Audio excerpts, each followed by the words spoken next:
না ঠাম্মি, সকাল থেকে এত রান্না বান্না করেছে, ক্লান্ত হয়ে পড়েছে হয়তো। না না, কিসের ক্লান্তি? আপনি যেটা বলবেন আমি সেটাই বানিয়ে দেবো। তাহলে ঠিক আছে, একটু হোল হুইট পাস্তা, হামাস, পিটা ব্রেড, গ্রিন জুস আর একটু ভেজিস কেটে নিয়ে এসো। এটাই আমার ব্রেকফাস্ট রুটিন। আচ্ছা শোনো,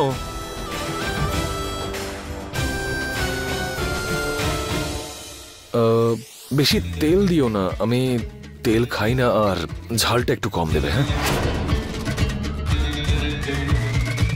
ঠিক আছে। শোনো, একটা কাজ করো, একটা কাগজ আর পেন নিয়ে এসো, আমি লিখে দিচ্ছি।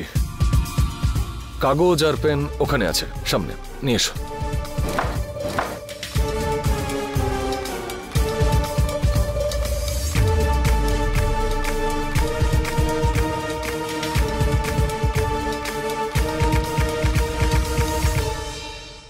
ব্যাস, এক্ষুনি আনছি।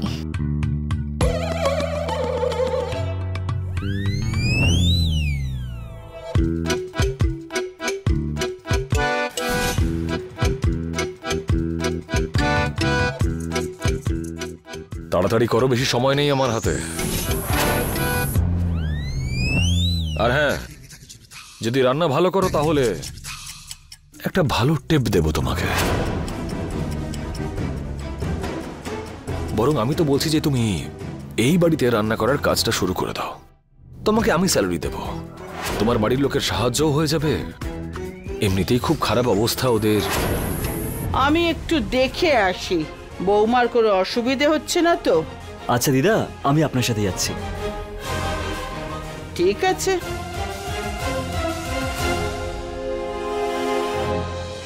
হ্যাঁ, এটা ঠিক হবে। তুমি বাড়ির কাজ করবে, বাড়ির লোকের মনে হবে যে তুমি বৌমার কর্তব্য পালন করছো, তুমি টাকাও রোজগার করতে পারবে, তোমার বাড়ির লোকের সমস্যাও মিটবে, আর কেউ কিচ্ছু জানতে পারবে না।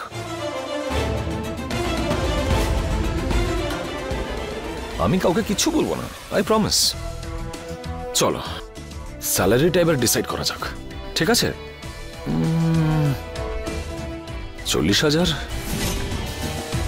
কম হয়ে গেল, 50,000, 60, 70।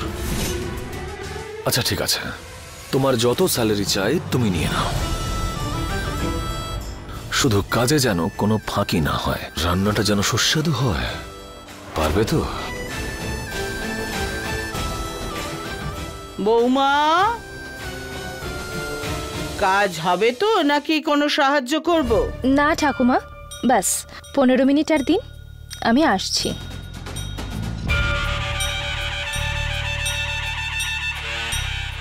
কি হলো, প্রথম দিনেই ভয় পেয়ে গেলে?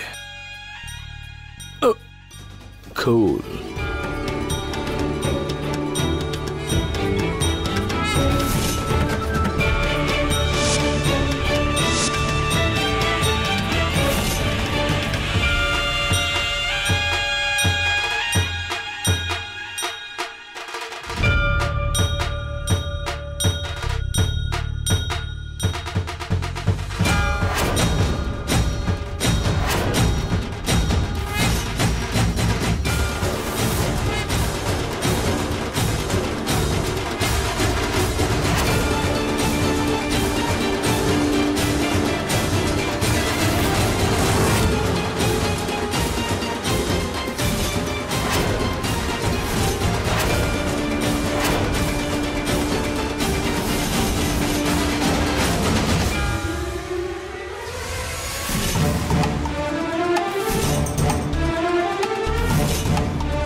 দিদি, তুমি বসো না।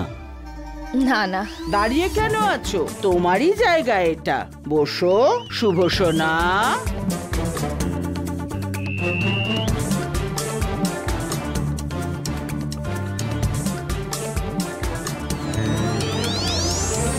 এই নিন ঠাকুমা হালুয়া।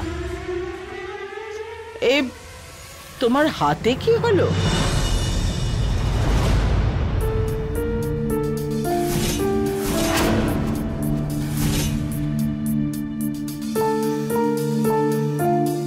কিছু না ঠাকুমা, ওই একটু চলে গেছে। তো বলনি কেন?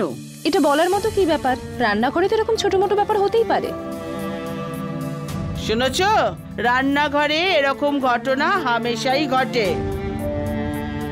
এখন তাড়াতাড়ি ব্রেকফাস্ট করে নিই, না হলে লাঞ্চ টাইম হয়ে যাবে, তাই না? দাঁড়াও, তোমার বউয়ের হাত পুড়ে গেছে, সেদিকে নজর কে দেবে? শুভ সোনা,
চলো সবাই এবার শুরু করো।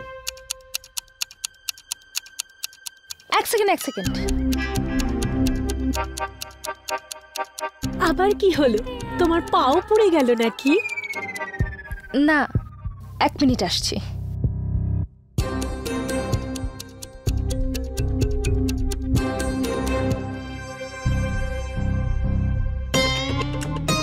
এটা এখন ভোগের প্রসাদ। অ্যান্ড ডোন্ট ওয়ারি, এতে কিন্তু পেঁয়াজ নেই। আপনাকে কিন্তু এটা পুরোটা খেতে হবে, তাই না ঠাকুমা? পুরো খাবে, ওকে? আমি দিয়ে দিচ্ছি, এই নিন রিসোটো।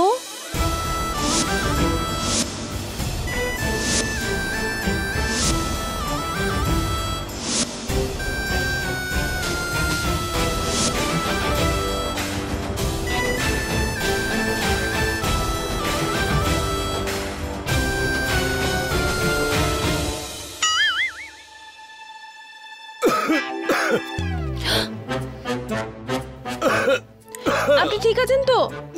একটু জল দেব? আপনি ঠিক আছেন তো?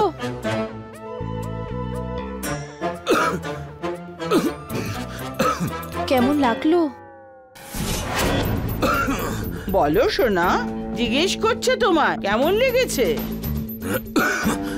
ভালো হয়েছে, খুব ভালো হয়েছে। ভালো? তাহলে আমাকেও একটু দাও।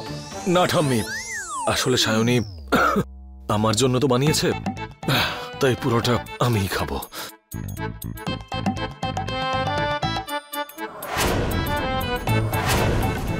আচ্ছা ঠাম্মি, আমি শুনেছি যে স্ত্রী যদি স্বামীর উচ্ছিষ্ট খায় তাহলে ভালোবাসা নাকি বৃদ্ধি পায়। ঠিকই শুনেছো। না না না, আসলে খাবার বানাতে বানাতে আমার পেট ভরে গেছে, আমি খেতে পারবো না। আরে এত ভালোবেসে খাওয়াচ্ছে, খাও। না ঠাকুমা, না না, মানে খাও না, খাও। না, আমি খেতে পারবো না। খাও খাও খাও খাও খাও।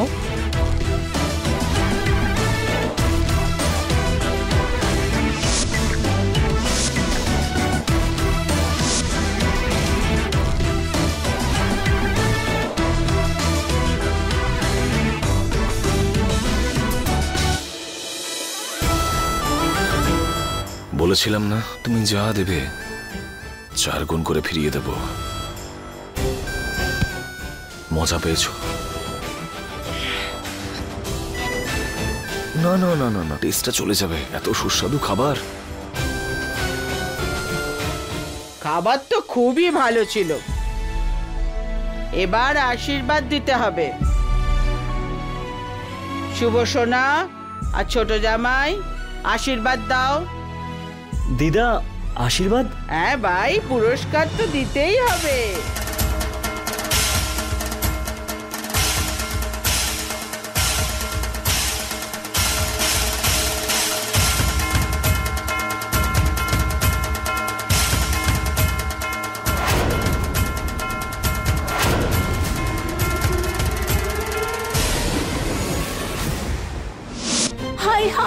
জামাই রাজা, শুধু 500? আমাদের বেচারি নোব্বা।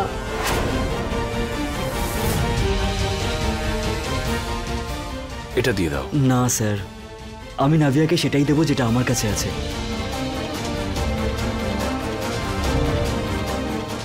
আমার ক্ষমতা অনুযায়ী।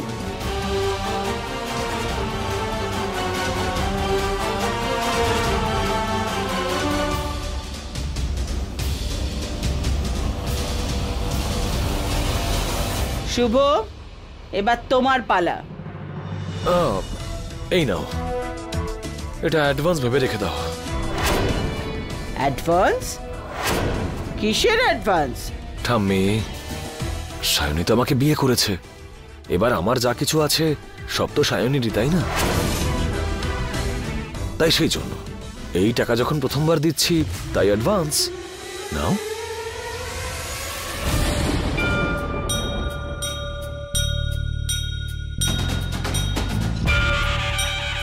ঠাকুমা, আমি এই টাকাগুলো দিয়ে কিছু করতে চাই। বৌমা, এটা তোমার টাকা, যা করার ইচ্ছে তাই করতে পারো।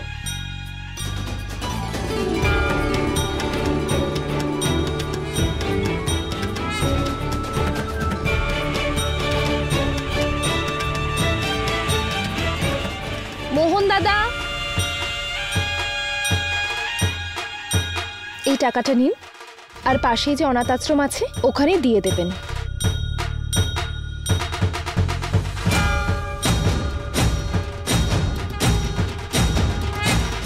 ধন্য হয়ে গেলাম আমি।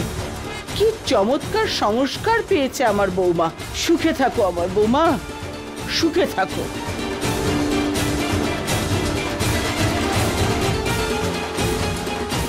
সবাই এবার আমার কথা মন দিয়ে শোনো।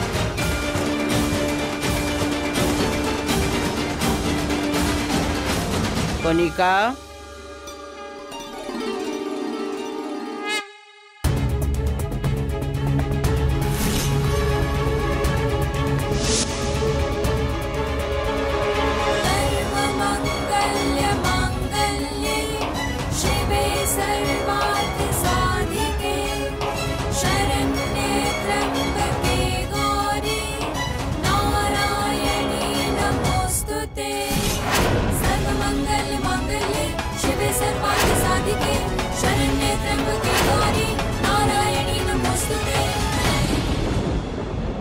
ওয়াও, আমরা হানিমুনে যাচ্ছি।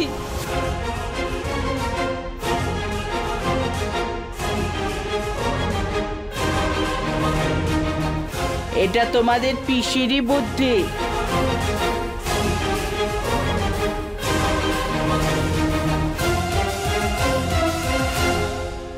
বাহ বাহ বাহ, হানিমুনের টিকিট তো বুক হয়ে গেছে। এরপর আমরা কি করব দাদা? অপেক্ষা। আমি ঠিক বুঝলাম না দাদা।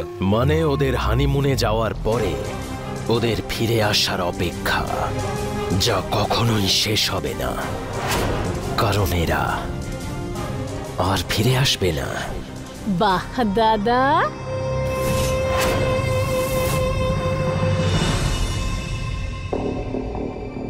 সবাই আমাদের কত খেয়াল রাখে, তাই না? আই মিন, পুরো হানিমুনটাই আমাদের জন্য স্পন্সর করে দিল।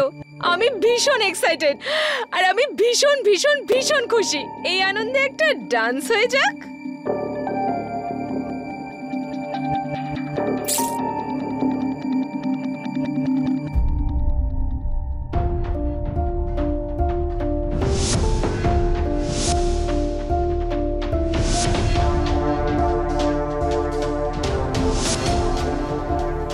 নাভিয়া, যখন যাব তখন দেখা যাবে, এখন এইসব নাচ গানের কি দরকার? তুমি সারাক্ষণ এত দুঃখী থাকো কেন? তোমার প্রবলেমটা কি? নাভিয়া, তোমার জন্য লাইভ, নাচ, গান, পার্টি, কিন্তু আমার জন্য জীবন একটা যুদ্ধ, বেঁচে থাকার যুদ্ধ, সফলতা পাওয়ার যুদ্ধ। এসব তুমি কি করে বুঝবে নাভিয়া?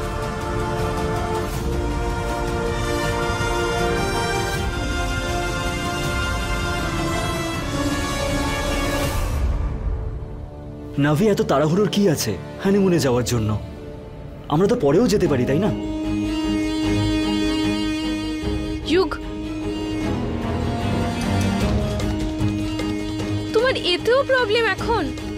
আই মিন ওরা আমাদের জন্য ভাবে, আমাদের খুশি দেখতে চায়, তাই তো হানিমুনে পাঠাচ্ছে।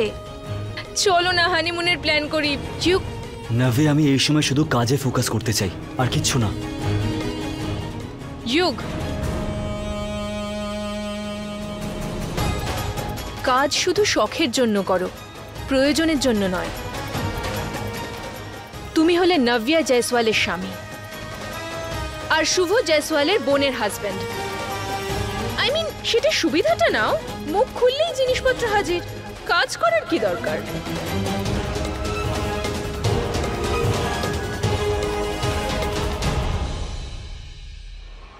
নাভি, আমি একটা কথা ক্লিয়ার করতে চাই, এই সম্পর্ক ছাড়া আমার নিজেরও একটা পরিচয় আছে।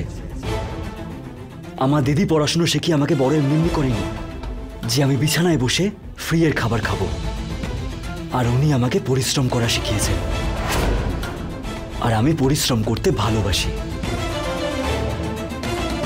Fine fine, I got it. I mean তোমারও তো বোঝা উচিত ইউক যে শুধু ট্যালেন্ট আর কাজ দেখিয়ে কেউ ম্যানেজার থেকে ভাইস প্রেসিডেন্ট হয়ে যায় না। যাকে ছাড়ো এসব কথা, ভুলে যাও। ছাড়ো না এসব, আই মিন এগুলো কেন ডিসকাস করছি? হানিমুনের জন্য প্ল্যান করি না। না না, ছেড়ে দেবো কেন? শুরু যখন করলে তখন শেষ করি আমরা। আর তোমার কি মনে হয় যে শুভ স্যার তোমার জন্য আমাকে জব দিয়েছে? না না ইউক, এসব কথা ইম্পর্টেন্ট নয়। তুমি ভাইস প্রেসিডেন্ট, এটা ইম্পর্টেন্ট ইউক। বেবি, এখন আমাদের হানিমুনে ফোকাস করা উচিত, ওটার কথা চিন্তা করি।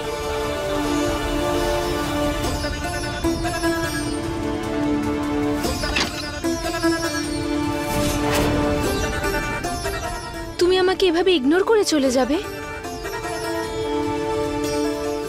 আমার হানিমুনে যাওয়ার কোনো ইন্টারেস্ট নেই।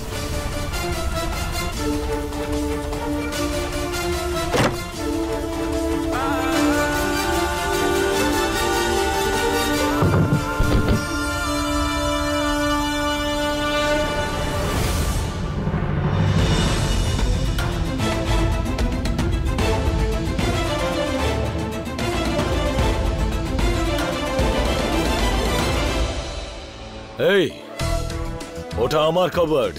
আপনার কাবার্ড ছিল। নিজের জামা কাপড় সরাও ওখান থেকে। আমি সরাবো না। শুনলে না কি বললাম? জামা কাপড় সরাও এখান থেকে। আমি বললাম তো যে আমি সরাবো না।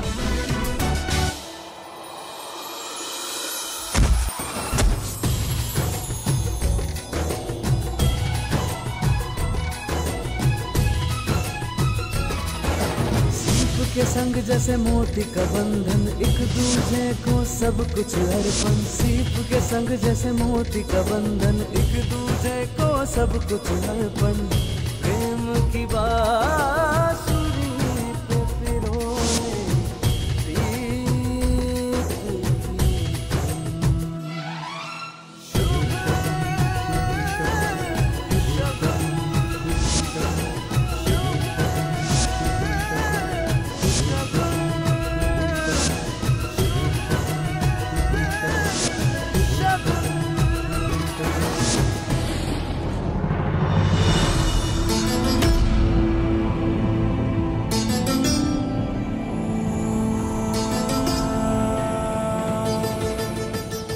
দেখো, তোমার সঙ্গে আমি হানিমুনে যেতে পারবো না। যখন এই বাড়িতে একসঙ্গে তোমার সাথে থাকতে আমার দম বন্ধ হয়ে আসে, তাহলে ওই হোটেলের ঘরে এক সপ্তাহ তোমার সঙ্গে কি করে থাকবো আমি? গিয়ে ঠাম্মিকে বারণ করে দাও যে তুমি এই হানিমুনে যেতে চাও না। ওনাকে মিথ্যে বলো, কোনো অজুহাত দাও, কিন্তু গিয়ে বলো যে তুমি যেতে চাও না। তুমি শুনতে পেলে না? কি বলুন তো, এই যে প্রবলেমগুলো, সেগুলো আপনার বানানো প্রবলেম। তো আপনি এটাকে বসে সলভ করুন, আমার উপর একদম চাপাবেন না।